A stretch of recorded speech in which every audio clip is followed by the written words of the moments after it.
Hey, what's up? We need to talk family. I hope everyone had a wonderful holiday weekend. We're taking a small break from our regularly scheduled We Need to Talk conversations, but we will be back on Thursday with a brand new episode and great conversation that you don't want to miss. I want to give a special shout out to all of my Patreon subscribers because I'm very, very grateful for your support. And if you've been listening to this podcast and you're enjoying the conversations and you want to find a way to support, you can go to patreon.com/Malynda Hale. Love to have you be a part of the Patreon community. Now, yesterday, millions of people gathered around the country to celebrate this country's freedom.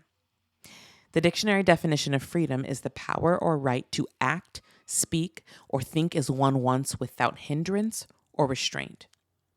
That's what the 4th of July means for so many in America. But whose America is a question that has been posed for quite some time.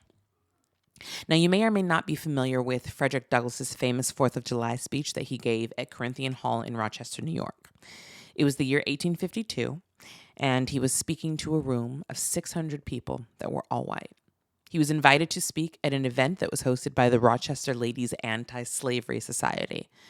Now, Frederick Douglass was 35 years old at the time, which is close to my age. I'll be 35 in August. And while slavery would not be over until 13 years later, Douglass himself had been a free slave in Maryland for nearly 14 years. One of the most famous excerpts from this speech says this: "What to the American slave is your 4th of July? I answer, a day that reveals to him more than all other days in the year the gross injustice and cruelty to which he is the constant victim. To him, your celebration is a sham. Your boasted liberty, an unholy license. Your national greatness, swelling vanity. Your sounds of rejoicing are empty and heartless. Your denunciations of tyrants, brass, fronted impudence, your shouts of liberty and equality, hollow mockery. Your prayers and hymns, your sermons and thanksgivings with all your religious parade and solemnity are to him mere bombast, fraud, deception, impiety, and hypocrisy. A thin veil to cover up crimes which would disgrace a nation of savages.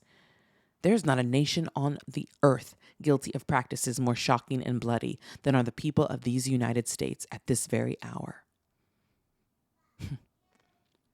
There are many elements to his speech, including reprimanding the church for its indifference to slavery and for following laws that were so obviously immoral.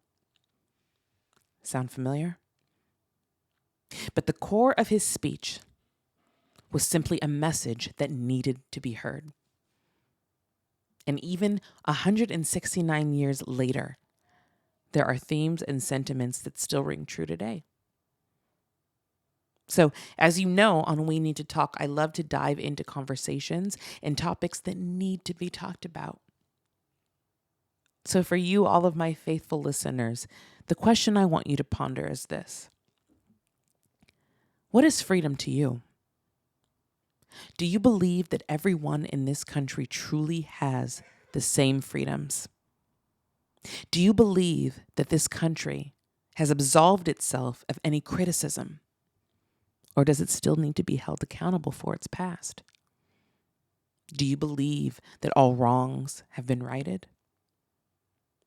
And if so, who is deciding that? Frederick Douglass goes on to say, "The rich inheritance of justice, liberty, prosperity, and independence bequeathed by your fathers is shared by you, not by me. The sunlight that brought life and healing to you has brought stripes and death to me. The 4th of July is yours. It is not mine." Frederick Douglass used his words to hold a divided nation accountable. And it's important that in 2021, we all do the same. I'll talk to you again real soon.